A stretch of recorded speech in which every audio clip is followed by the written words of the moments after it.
Assalamu alaikum. In this lecture, we will discuss the remaining portion of chapter 5. सबसे पहले हमारे पास है what is pH. Basically, pH is the measure of how acidic or basic a substance is. pH involves taking negative log of the hydrogen ions concentration. हम लोग hydrogen ion concentration का जब negative log लेते हैं इस चीज़ को हम कहते हैं pH. हर सब्सटेंस की अपनी एक स्पेसिफिक पीएच होती है जिसके ऊपर वो काम करता है. दिस हाइड्रोजन आयन कंसंट्रेशन इसे हम लोग एक्सप्रेस करते हैं in terms of moles per litre. If we talk about the calculation of pH, we have two different formulas for acid and bases. If we calculate the pH of acids, we will take the negative log of hydrogen ion concentration, and for bases हम लोग जो hydroxyl ion concentration है उसका negative log लेंगे. So for POH is equal to negative log of hydroxyl ions, whereas pH plus POH is equal to 14. If we talk about the explanation, water की जो pH है हमारे पास वो 7 होती है, और 7 को pH को हम लोग न्यूट्रल कंसीडर करते हैं, ना एसिडिक ना बेसिक. बट अगर 7 pH से जो pH है वो फॉल करती है, नीचे की तरफ आती है, छोटे नंबर्स की तरफ आती है, तो हम कहते हैं उतना ही सब्सटेंस एसिडिक होता जाता है. जो एसिडिटी है वो फ्रॉम 7 to 1 जो है वो इंक्रीज हो रही है, और जो बेसिसिटी है वो 7 to ऑनवर्ड जो है टुवर्ड्स 14 वो इंक्रीज हो रही है. So if the pH rises from 7, then the compound is called basic. इस स्केल लाइन में हमारे पास न्यूट्रल pH है 7, और जो 7 से अगर हम डाउनवर्ड मूव करते हैं टुवर्ड्स 1, तो जो एसिडिटी है वो इंक्रीज होती है, एंड टुवर्ड्स 14 जो बेसिडिटी है वो इंक्रीज होती है. In terms of determination of pH, कि हम लोग पीएच को डिटर्मिन किस तरह से करते हैं, हमारे पास तीन डिफरेंट मेथड्स हैं पीएच डिटर्मिन करने के. By using pH paper. सबसे पहला जो हमारे पास मेथड है वो है pH paper. Next one is by using pH meter. And then we have different indicators to measure the pH of different substances. तो what are pH indicators? PH indicators क्या है हमारे पास?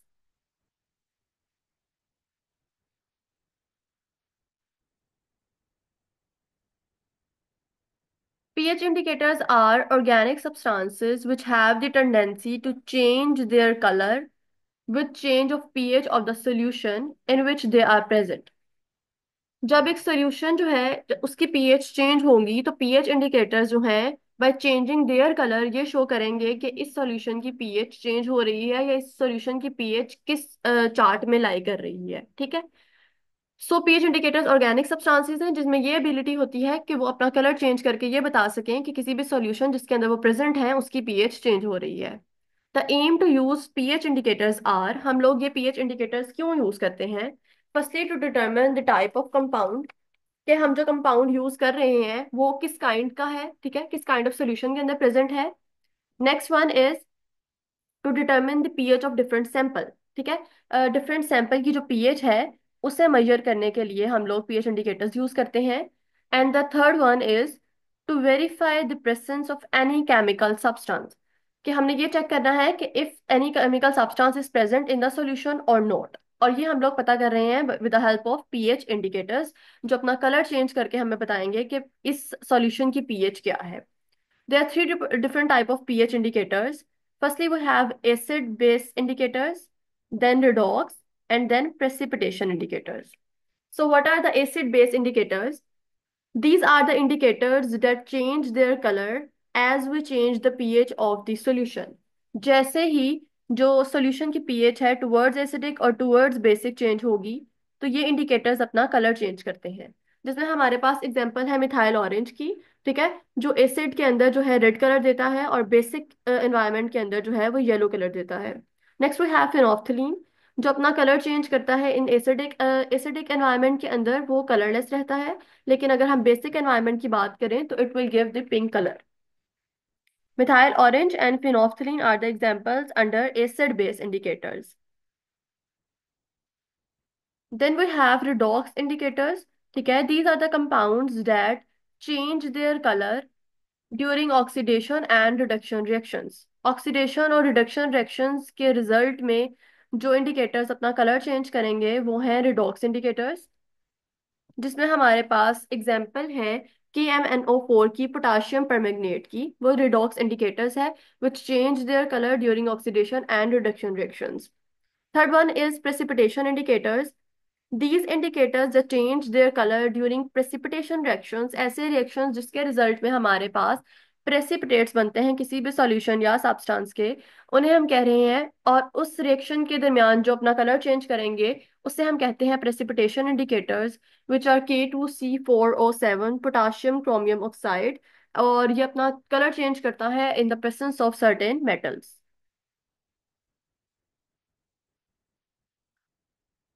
Next we have what is pH meter. Basically, pH meter is an electronic device, electronic instrument used for measuring the pH of a liquid or semi-solid. किसी भी liquid या फिर semi-solid substance की अगर हमने pH measure करनी है तो वो हम measure करते हैं with the help of pH meter. It consists of a glass electrode which is a sensitive part, ठीक है, to an electronic meter that measures and display the pH reading. जो हमारे पास ग्लास इलेक्ट्रोड है वो एक sensitive part है जिसको हम लोगों ने डिप किया होता है इन द सॉल्यूशन, जिसकी हमने पीएच जो है वो मेजर करनी होती है। For measuring and displaying the pH we have the electronic meter, जो इलेक्ट्रिकल सिग्नल को डिटेक्ट करता है बाय द ग्लास इलेक्ट्रोड, और उसके बाद जो भी पीएच है उसको डिस्प्ले करता है ऑन द स्क्रीन, और उससे हमें पीएच पता लग जाती है किसी भी स्पेसिफिक सॉल्यूशन की। What are the applications of pH meter? सबसे पहले हमारे पास है pH measurements are important in medicine, biology, food science and many other applications. हम pH जो है वो मेजर कर रहे हैं in the field of medicine, ठीक है, बायोलॉजी के डिफरेंट प्रैक्टिकल्स के अंदर, फूड साइंसेज और मेनी अदर एप्लीकेशन जिसमें हम लोग जो है वो pH को मेजर करते हैं किसी भी स्पेसिफिक सब्सटेंस की। हम लोगों ने पहले भी बात की है कि हमारे पास जो एंजाइम्स होते हैं वो एक स्पेसिफिक पीएच के ऊपर, एक स्पेसिफिक टेम्परेचर के ऊपर काम करते हैं। So enzymes work at specific pH.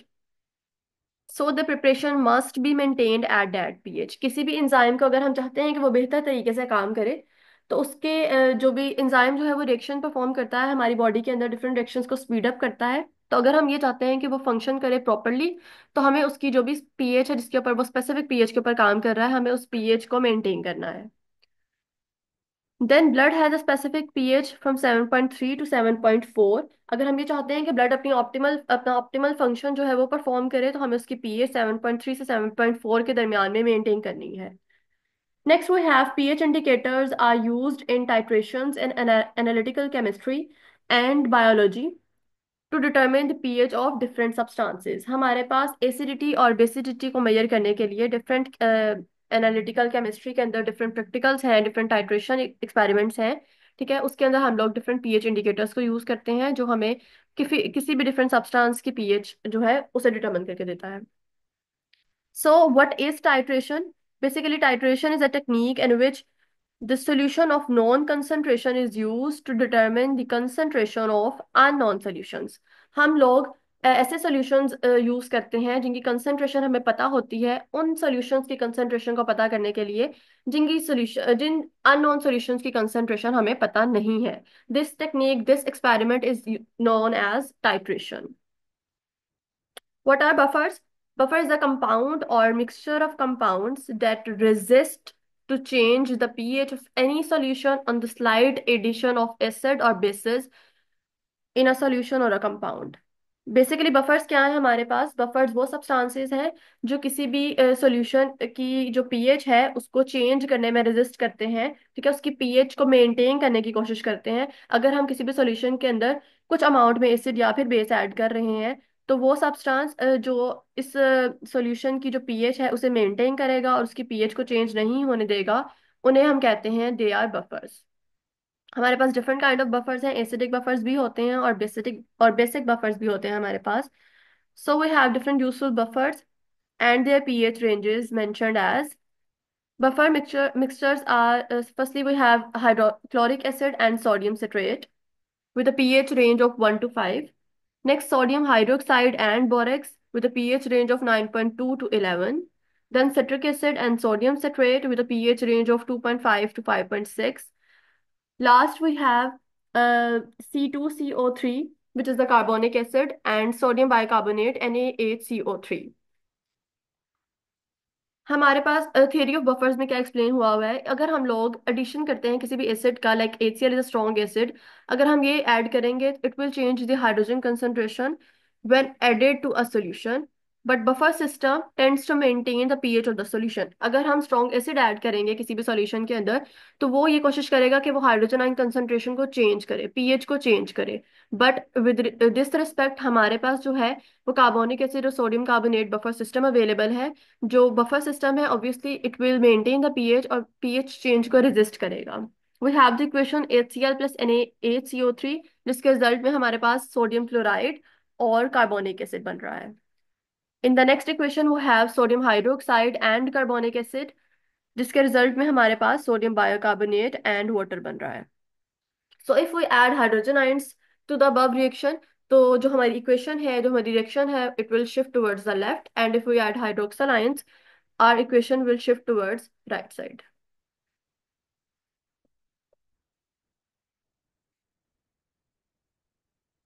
What are the applications? अगर हम बफर्स की बात कर रहे हैं तो क्या एप्लीकेशंस है, बफर सिस्टम्स हम लोग कहाँ यूज कर रहे हैं?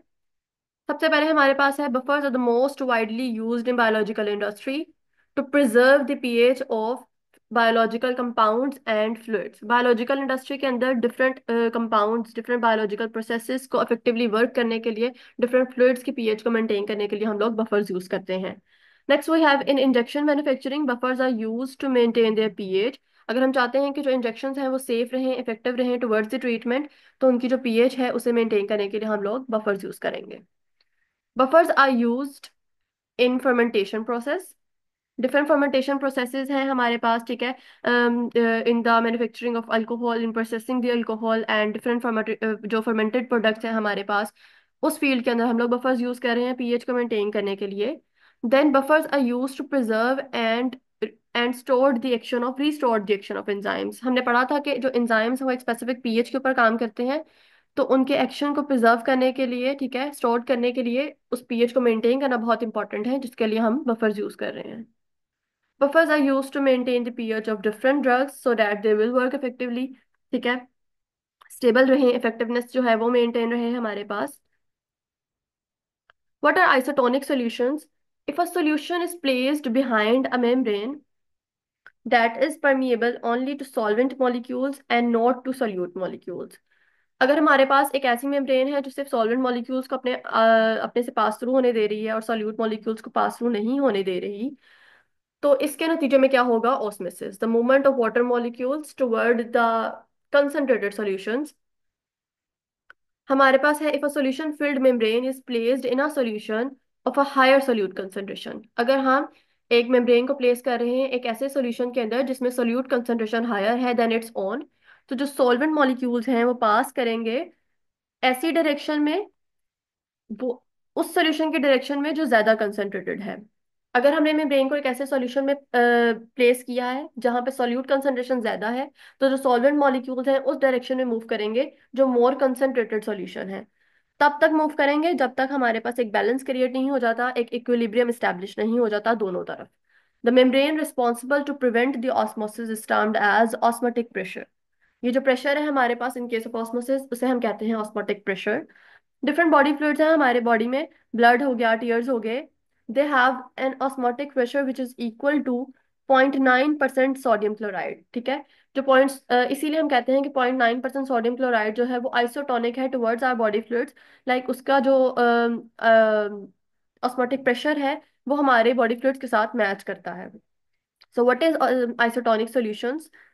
There is a definition of isotonic solutions. Isotonic solutions can also be defined as if two solutions on comparison have same osmotic pressure and ion concentration are termed as isotonic solutions. अगर हम दो solutions को compare करें, तो अगर उनकी जो osmotic pressure है, ठीक है, और जो उनका ions concentration है अगर वो same है, तो हम कहते हैं कि they are isotonic solutions, जिसमें हम लोग कहते हैं कि 0.9% NaCl solution जो है it is isotonic towards our body fluids like blood and tears.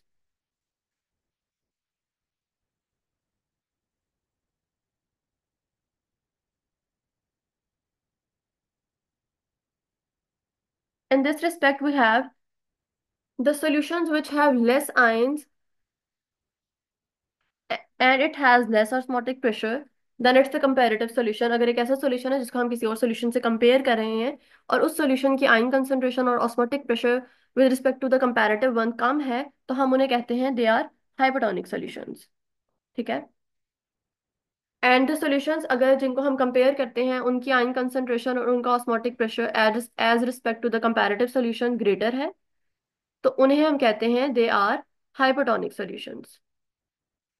So are hypotonic solution added to a body system. अगर हम एक हाइपोटोनिक सॉल्यूशन जिसके आयन कंसंट्रेशन और ऑस्मोटिक प्रेशर कम है, जब हम उसे जो है सिस्टम के अंदर ऐड करेंगे, तो it will lose water and this water will be absorbed by the body tissues. वो वाटर लूज करेगा, ठीक है, और वो वाटर जो है our body tissues will absorb and it may induce haemolysis of the red blood sales.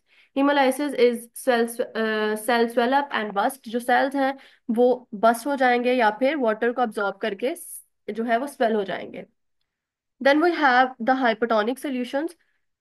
When we added the hypertonic solutions in our body systems, it have the tendency to draw water from the body tissues. वो क्या करेंगे, वो body tissues में से water को draw करेंगे, draw towards outside, so that it can cause shrinkage of the body tissues and will cause complications. Obviously जब body tissues में से water drop हो जाएगा, बाहर निकल जाएगा, तो जो body tissues हैं वो shrink कर जाएंगे और इसके नतीजे में different complications हो सकती हैं.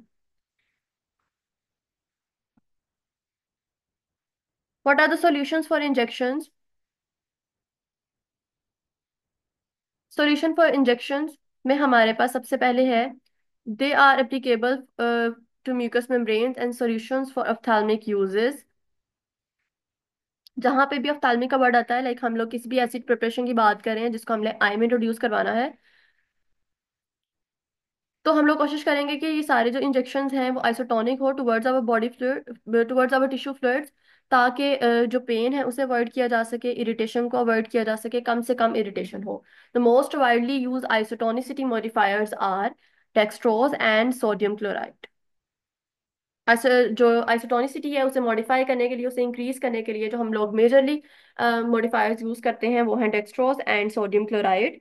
What are the applications of isotonic solution in pharmacy? The isotonic solutions are used in physiological experiments and tissue culture. Physiological experiments different experiments हैं to stimulate our body conditions in scientific studies, in tissue culture studies. Next, isotonic solutions are used to balance the electrolytes. हमारी body के अंदर different ion levels हैं, उन्हें maintain करने के लिए हम लोग आइसोटोनिक सॉल्यूशंस को यूज करते हैं. Next we have isotonic solutions are used to maintain the physiological conditions. हमारी जो बॉडी फंक्शंस हैं वो स्टेबल काम करें, उसके लिए हम लोग आइसोटोनिक सॉल्यूशंस यूज कर रहे हैं.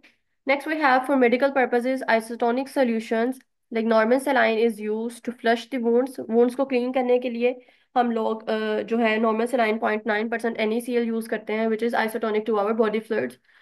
Normal saline is also used IV for patients who cannot take fluids orally. वो patients जो fluid intake नहीं कर सकते by the oral route, उनके लिए हम लोग जो है normal saline IV route, intravenous route के जरिए देते हैं.